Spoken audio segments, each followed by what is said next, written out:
babies are gonna shoot. Oops. Wait, hold on. I need an adult. We did not do this right. The baby's gotta go in first, so I was right the first time. Dagnabbit, Pookie, looks like we're at another episode of Mario and Luigi Partners in Time. Yeah? Alright, Kimba. Kimba, huh? Alrighty. So anywho, we're here in Gritzy Desert. Fighting the Shruba Divers. Wasn't expecting it. The key to a good relationship. Keep your woman guessing. Well, we've been rewatching Hey Arnold and have come to realize that you are Grandpa Phil. Yes. And I'm Pookie. Stop, will you stop calling me Phil? I call Milo Short Man. Hey there, Short Man. Aw. I feel like Milo's older than Grandpa Phil. So you're Pookie, these are Pokies. Pokies? Yep, they're living cacti. And you gotta use hammers to knock them down, and then you can destroy their top. Because their top is their weakness, but in order to reach them, you gotta knock them down a few pegs. Gotcha. So the best way to do that are green shells. Here you go, kitties! Whoops. Well, I suppose that's a start. They're just having a little fun. Yeah, we've been binge watching a lot of Hey Arnold. Yeah. Because you finished Star in the Verses of versus the Forces of Evil. And that was yeah, it's a new. I was like, It's a new cartoon. I mean, it's a bit young for me as well, but okay. I was curious, and I do love cartoons. But like, I usually figure I only like cartoons of like the 90s, but you were watching Adventure Time, which started in the early 2000s, I think. I don't know if it was early, because I think it ended in like 2011. Okay. And like, from what I saw, I was just like, this actually seems pretty good. I like the 2D cartoons that are reminiscent of 90s cartoons, but aren't always 90s cartoons. Like Gravity Falls is a really good one. I've never seen Gravity Falls. Desert sentinels face each other, waiting to be linked by beams of light. A pair must stand by each statue to open its eyes. One pair jumps quickly in the ordained order. The second pair follows suit, also jumping in order. That's the legend. It appears to be a hint as to how these distant statues are connected. One would assume the statues looking up and looking down could be connected similarly. Okay, so it's a clue. It's a clue to this desert. The statues is the key to opening up the Koopaseum. The Koopaseum? Yep, the Koopaseum. That was that big golden building that all the shrooms flew out of. Okay. But yeah, I mean, there are still some decent modern cartoons. I mean, there are some that I tried to watch and I just couldn't. I think one of them was like Gumball. I don't know if you've ever heard of Gumball. I think, is that the one with like the two cats? The one's blue, the other's orange? I think it's a fish. It's a cat and a fish, but they're brothers. Oh, okay. But their dad's a rabbit. Yes, a pink rabbit. Yeah. I think I watched a couple episodes and I was like, it's gotta get better. And it's like, it's interesting enough, but it's definitely... I liked the meme where it's just outside like... of my generation. What's a woman like that doing with a guy like you? Shh, don't tell her. She might do better. She doesn't know she could do better. I mean, like, it had some cute moments and everything, but like, it's definitely out of like my realm of what I find. Right. But I mean, recently we rewatched the first few seasons of SpongeBob. Yes. And now we're binging Hey Arnold. Yes. And like, I don't even listen to it. Like, if it's an episode I catch, which is most of them, I'll sit down and be like, what you watching? So, because what I do is like how so many people will like, as they're doing chores about the house or doing what they need to do of their like their daily routines, they'll listen to music. Yeah. I can't always listen to music. So I'll put on something I've seen a lot of times. Oftentimes it's like Family Guy, American Dad, something like that. And Hey Arnold is one of those shows that I'll just put on in the background that I don't necessarily have to watch it, but I do find myself like watching you watch it. Okay. Because like, I can't just listen to something. If I like it, I want to watch it. Yeah. I want to watch the animation. I want to listen to the dialogue. I want to soak it in again. Yeah. Feel those nostalgic pores. Oh my gosh. And it is so nostalgic. It's a brilliant, wholesome show. definitely something that couldn't be done before and won't be Hasn't replicated. really been done since. It's its own thing. Okay, so we're gonna have the babies down here, and they're gonna be prepped to hit this switch. Okay. Yeah, what cartoon are we gonna watch next? Who knows?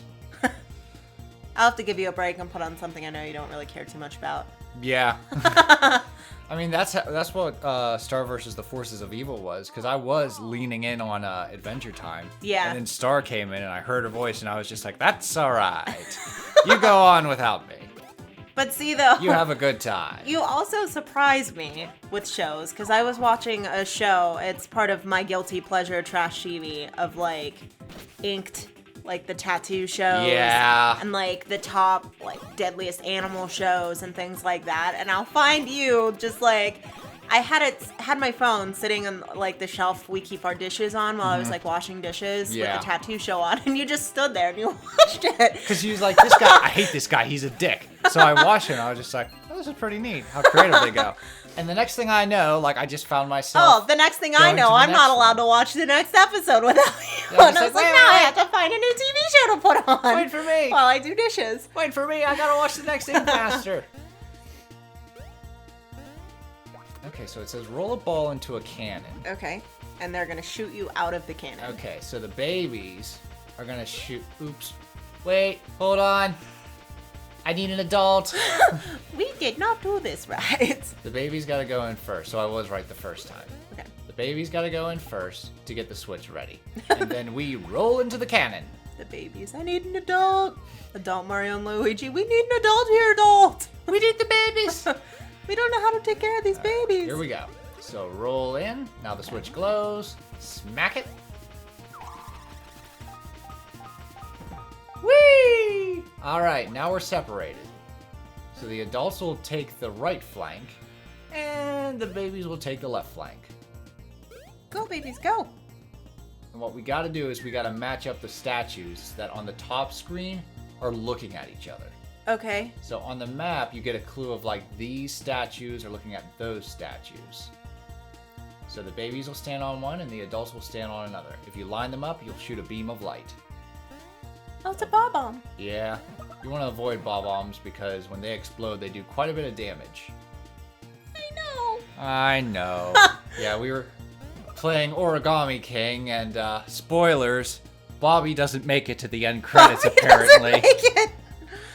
Oh, he does a noble sacrifice so to save sad. Olivia. Like, that's the kind of stuff I expect from, like, Final Fantasy or something. Not Paper Mario. Not Paper Mario. It's like, what? You lose a comrade? It What? got heavy, man. So, yeah, King Ollie has a body count. Yeah. Yeah, he does. Suck on that, Bowser. See, there we go. So we hit those statues, the babies hit those, and they line up and shoot a beam of light. A ray of light. Shing. So I'm curious as to what your opinion is, because personally, I really, really like Origami King. Yeah. I'm definitely getting more into Partners in Time for sure as we go on, as we watch it. There's some like funny moments and really cute little nuances that are, you know. As you watch me play. If you don't account for nostalgia, which is really, really hard to do. Okay. Do you like Partners in Time or Origami King? Honestly, I give the slight edge to Origami King. Okay. And that's if Origami King keeps getting better and doesn't have like a low. Okay. Because both of them have rather rough beginnings. Both Partners in Time and Origami King have fairly rough beginnings where I'm like, oof. Yeah. Like, I prefer... There's a lot of instruction. Out of the Mario and Luigi games, I prefer Superstar Saga. Okay. Which was the game I played on my old channel. It was the prequel to this game. Okay. Oh dear. Okay, do not ignite Bob-Ombs with fire flowers. They will detonate. It makes them look angry. at all that damage. Ugh. That's a lot of damage. Indeed it is. But no. Out of these two, the slight advantage goes to Origami King. Okay. Like, there are some cool spots in Partners in Time that have yet to show up that I'm excited to share with you. Okay. Origami King, I have no idea what is going on. Yeah, we're experiencing Origami King corner. together for the first time. So, yeah. And the other Paper Marios do have a lot of awesome things as well. Okay. But yeah, out of these two, since these are the two we've experienced, Origami King. Definitely. I was just curious because you always ask me, and I was just curious which one was your favorite if you take nostalgia out. Well, like, even if you put nostalgia in, I still prefer, because I didn't really grow up with this. I was a teenager when this game was out. That's right. I didn't grow up with it like the first Paper Mario or Superstar Saga, where I was still a kid. So those games have nostalgia attached to them.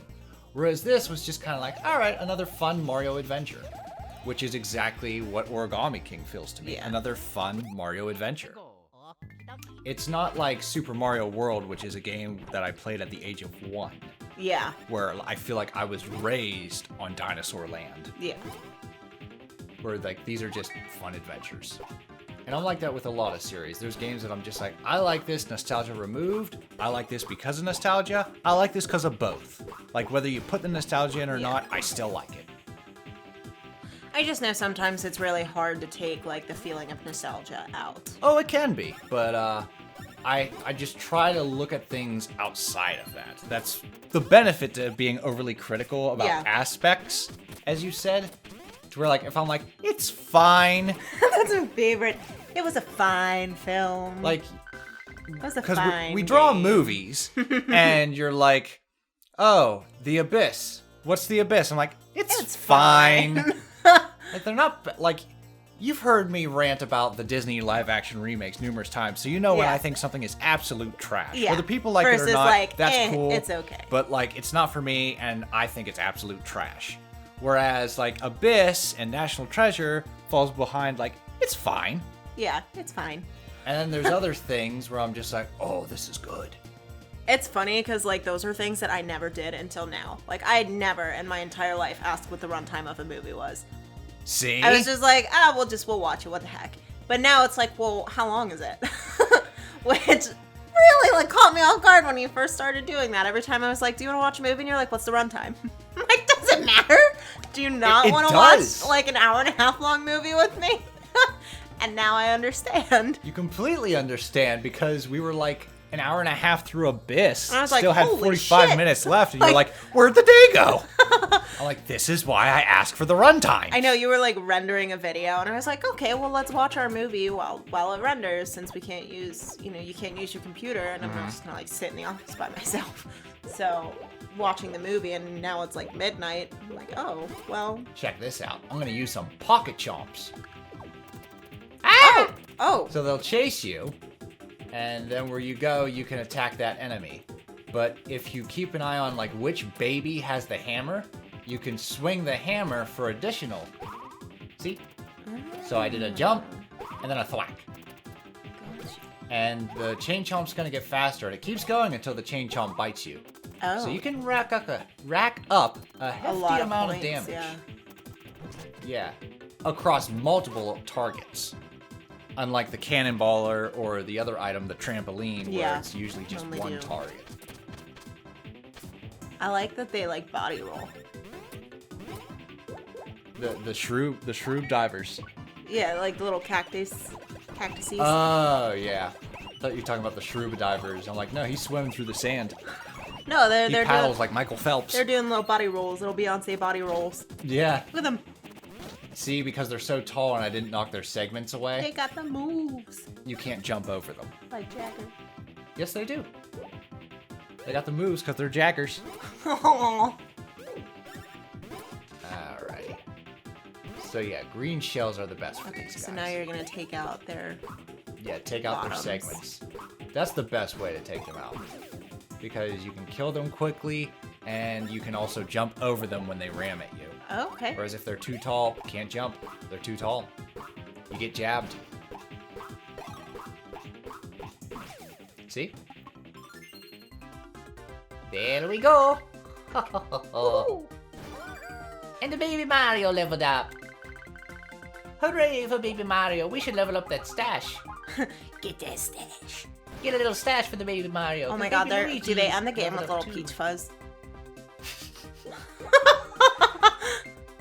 No, but that would be brilliant. I think they have to grow a few more years before they get a little Peach Fuzz. I don't know. They're going through some shit, man. They have literally gone through shit. They were shitted out by a giant monster. Like, I think that determines. I mean, they're growing hair on their peaches. I'll say that much. These poor kids. What else do we got here? We can do a pocket chomp. Even though, because we don't have the babies with us right now, we can't do the hammer, so it's just chomps chasing the brothers. Oh no! Go, go, go! So, yeah, you probably picked up on this, even though we've only played a few Mario games, but these are the only games with the shrooms. This is the only game with the shrooms. Whereas, you've probably noticed between this and Paper Mario that, like, you've seen Pokies, you've seen the chain chomps. They share a lot of the similar... Oh!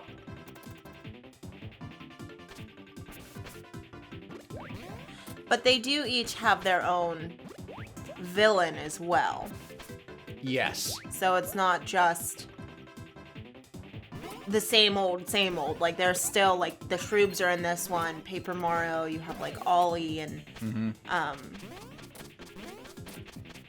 Well, Bowser plays a role in pretty much every game he's in. Yeah. In the platformers, he's usually always the antagonist. Okay. The main villain. I would say that's the only thing so far that I'm, like, I don't want to say disappointed, but, like, a little bit surprised for Paper Mario Origami King is the lack of Bowser. He might show up. We're still only, like... halfway. We're in the third streamer. Through, yeah, we're in the third streamer. He can show up. But he, like, turned into a pizza box, Like, got flung in his technically, face. he has yet to show up here. Just his baby counterpart. Yeah. But, like, the man himself... Is Bowser a turtle? He's a Koopa. A Koopa is an alteration of a Kappa. Kappas were Japanese water demons. That resembled a turtle. Why is that so funny? So, in short, everyone, yes, he is a turtle. Yeah. In short, yeah, he's a turtle. He's a tyrannical turtle. Alright, anyways. Now, this is going to be interesting because it's just the babies this time. And we're fighting some Shroobadivers. So they might do a lot of damage to us. Oh my god, I love the puns. The play on words. They're not necessarily puns, but... Mario games are chock full of puns. Okay, I see. So when he stretches out his arm, that arm is who he's going after. How is he swimming over that hard rock? He manages. Alien skin, I don't know. Alien? That alien flesh. Alien flesh. He swims right through it. So yeah, the best move for the babies is always using a green shell. And just rack up those points. There you go. Nice. Alright, and better safe than sorry. I mean, we got 34 of these damn things. Oh. At the time of this recording, we beat I Am Setsuna. Yeah. And I have a project in the works for I Am Setsuna because I thoroughly enjoyed that game, minus a few bullshit segments. Yeah, I mean, and those are things that we'll talk about, as well. Yeah, but... as we get to it, but the reason I brought up I Am Setsuna is during that final battle, I said, screw it. No reason to hoard all these Mega Elixirs. Yeah. Might as well use them. Yeah. Because, like, it's something that, like, I don't know I do until, like, I'm at the end game and I'm just like, oh, I still had, like, 12 potions left. Yeah, and I do the 5 same ethers. thing. And I'm just like, why didn't I just use this stuff instead of struggling through the last... I was a multimillionaire quarter by of the this end game. of freaking Trials of Mana. Yeah. Well, it's very easy to get money in Trials of Mana because you can sell weapons, which you couldn't do in I Am Setsuna. So you had all these weapons you couldn't use. So I looked it up while you were playing, though. So I Am Setsuna, you're supposed to keep your weapons because you level them up. Oh. So you level them up and you change them, just like her like bow chakra, not chakra, but like chakram. So you change them according to the weakness of whatever you're fighting. Oh, frick. So, like, that's why you don't sell them, whereas, like, in Trials of Mana, their stats are affected. So it's not necessarily like that weapon does anything special other than change their stats. Where you going, son? You want to move on? You're going to have to play a timed game. You got to hit the block that'll appear beyond that wall over there before time runs out. You get it done, son, and I'll let y'all pass as official desert parameter runners. Hey, let's do that in the next part. Doodles.